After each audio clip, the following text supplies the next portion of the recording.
Devanshu Agarwal, co-founder and director, CEO of Aspiring Minds.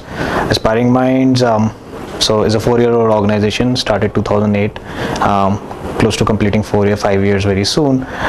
In the space of employability evaluation, Aspiring Minds as an organization has been working with college students across the country, having worked with close to 1 million odd college students as of now, helping them understand how employable they are and helping them connect to jobs around the country. On the other hand, we work with very large corporates, large as well as small corporates, helping them identify the right talent for their needs, helping them recruit right, and helping them locate talent from across the country in a cost-effective and efficient manner. So Aspiring Minds, is dominantly a technology product company. We have built high-end talent evaluation tools, or what people call assessments, in a variety of areas, helping with the core aim of being able to match people to jobs. We work with a variety of industries, starting from the ITES industry, which has been a mainstay of the middle income groups in India, to working with the retail industry, with banking, finance, with pharmaceuticals, and so on, helping these industries evaluate and understand what kind of talent would actually succeed for them, and creating an automated, standardized, objective way to make that determination. The same technology has been then, taken to consumers, students who are in our colleges across the country. There are close to 25,000 odd colleges in India, producing over 6 million odd students every year. So helping these students understand how employable they are for a variety of job opportunities, and if they are employable, helping them connect to opportunities across the country. So if I would go back a bit, across the country, it does not produce employable talent, and that's a challenge which not only the industry is worried about, but the government is extremely concerned about, and been trying to invest a lot of money and effort into bridging that. So traditionally, to solve this problem, both industry, government, and entrepreneurs have created a variety of mechanisms to bridge the gap, and these typical mechanisms are more and more training. It could be setting up new colleges, it could be setting up new curriculums, setting up vocational training, setting up job oriented courses, and the likes. So at Aspiring Minds, we took a different view to it, and we said that while that is all important, it is very important to understand what people lack in, and have a fair and objective mechanism to really say that, look, this is why you are not really fit for a job. Just branding someone as not employable does not really help that person. So mechanism which can help you actually objectively say that this is the reason why this person is not really good for a job, and if he does this, this is what is going to help him become employable, and actually meet people's aspirations. For example, you could make someone employable for a call center, but probably aspirationally this person wants to be a banker. So what is it that makes him qualify for a call center, and what is lacking in this person to become a banker? So the entire context of Aspiring Minds started with the idea of, can we create a mechanism to evaluate if people are employable, and if they are not employable, be able to objectively tell them that these are the reasons why you are not employable. So that is where we came up with this entire idea of AMCAT, which is a flagship evaluation tool. So far, over 1 million people have taken this tool in the last 4 years. This year, we're looking at adding another 1 million users of AMCAT.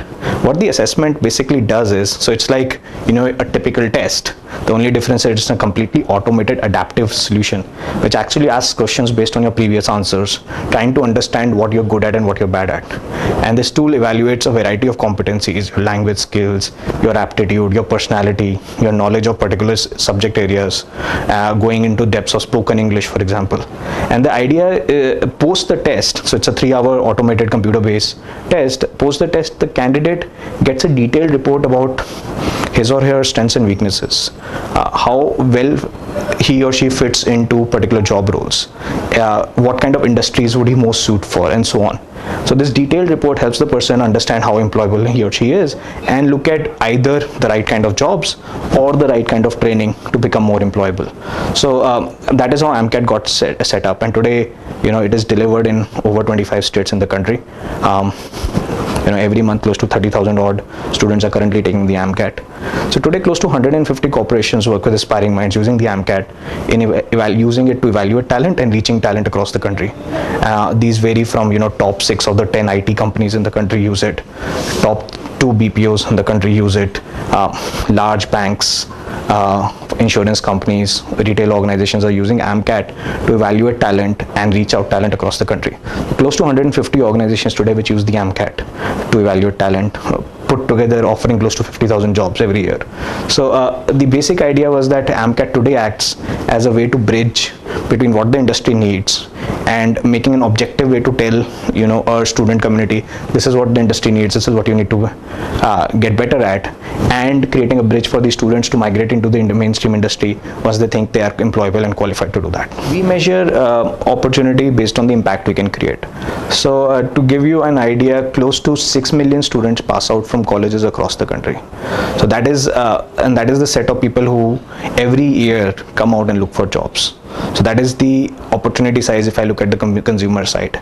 And these are just if you're talking about people who are graduates. On the other hand, there's a large population, at least 3 to 4 times this population, which after they +2 look for jobs, which is a lot in the area of the where the NSDC, for example, today is working in the National Skill Development Corporation, trying to look at skilling people to become job ready, who may or may not be actually graduates or qualified, for typical white collar jobs.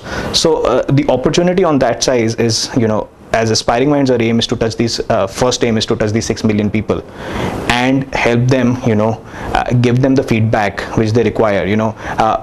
I have seen in tier 1 cities, people have a challenge in understanding what their kids should do, or what students have no clue where they fit and what kind of opportunities are there for them. And when you go to tier 2, tier 3 cities, the gap is so wide that people spend years just to figure out where they should be or what they should be doing. And that is just, lack of information. So that is where we see an opportunity of AMCAT being a scalable, automated mechanism to translate that information to people. So that is, on the if I look at it on the consumer side. On the business side, Indian industry is growing at a decently good pace. It's not as strong as it was probably a couple of years back, but there is still a lot of growth which is expected. And most industry, the well-established industry is hiring anywhere between 10 to 20% of their workforce year on year.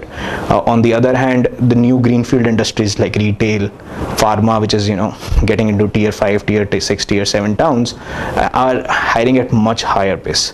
And all these industries, when you're looking at very large scale recruitment, really need to establish objectivity when they come to recruit people.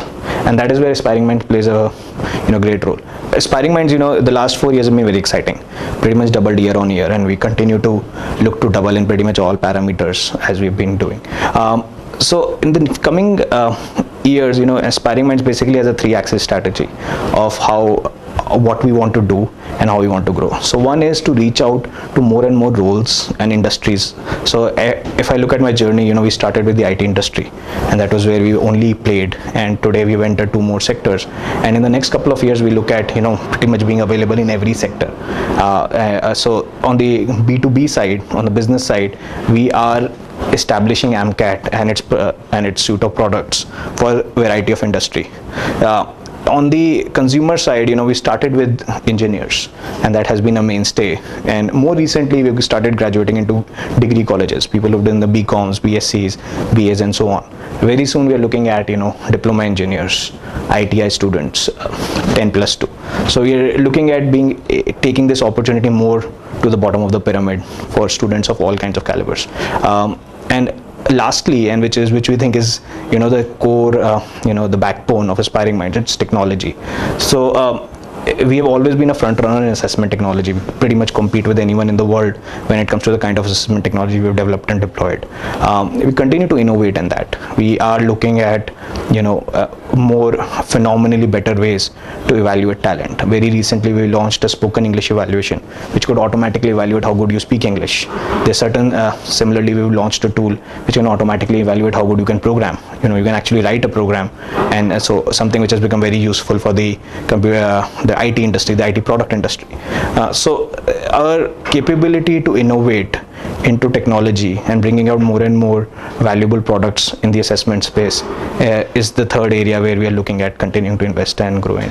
a big focus has changed from addressing Western markets and setting up businesses in India which would address Western markets to setting up businesses which would address Indian markets. So in the last 5 years, I would say that more startups have come up which are looking at what we call brand India, right? Looking at how do you remove inefficiencies in the Indian system, be it logistics, be it retail, online retail, be it marketing, be it product development. So in the last 5 years, I think that's been a big shift. If you look at probably the decade and a half before that, it was dominantly businesses coming up which would target American markets or the European markets, build, and it has produced great results. You could see the IT industry pretty much 20 years back were all startups.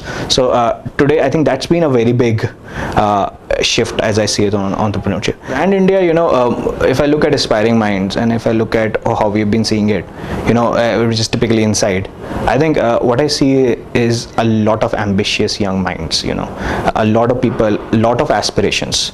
So today, aspirations are not limited to metro cities. Aspirations, being able to work in the mainstream, being not looking for the only government job out there, but looking at coming into the private industry, migrating from an IT industry centric country to banking, finance, media, and other. So we're seeing that people are a lot more aspirational and are looking to get into the mainstream industry. So the young demographic dividend is very vibrant. Today people ask questions, people are looking, we get so many queries from small towns which look, I'm not interested in working for a big brand. I want to work for a company we can learn more. Smaller companies, companies that are doing different kind of work. So I think so the aspiration, ambition, I think is a clear value which I can see in Brand India today. People are wanting to work hard, wanting to explore, and are ambitious, and that's changed phenomenally over the last 20 to 30 years. 30 years back, government jobs or a so-called big conglomerate job was what everyone would look for. But today, people are ready to explore. People are keen to explore actually, and aspirationally wanting to do good and grow fast. So that's clearly there. Indian education system was always considered amazingly good. If I look at engineering, the IITs, the IIMs, doctors, India's probably been a source of providing great talent to the world, and that's what I've spent a few years in the US, and that's what was appreciated. You would get a lot of respect for the kind of education and learning India would provide to the industry. I think that's over the last 10 to 15 years, I think that's what the outside world looks at India for. Smart people and a lot of investment coming into India when they're looking at servicing abroad is for the kind of talent India today possesses. So the education system, Brand India and education, I think go very well to the outside world, and I think India has done a great job in building capacity, for example, in education. The policy of non-interference by the government, especially in the private sector, has done well. That's where industry has been able to choose, pick, and retain talent the kind they would like, and I think that's worked very well. More recently, where we see the entire initiative the government is doing on the national skill development side with the NSDC, the corporation coming up and helping organizations train more and more people. We see that as a policy helping a lot in building Aspiring Minds business and the overall education ecosystem. I think the core focus of investing in the ecosystem and letting private players be able to do good is what I think has really worked well so far for the Indian education system, and has been a boon for Aspiring Minds as well.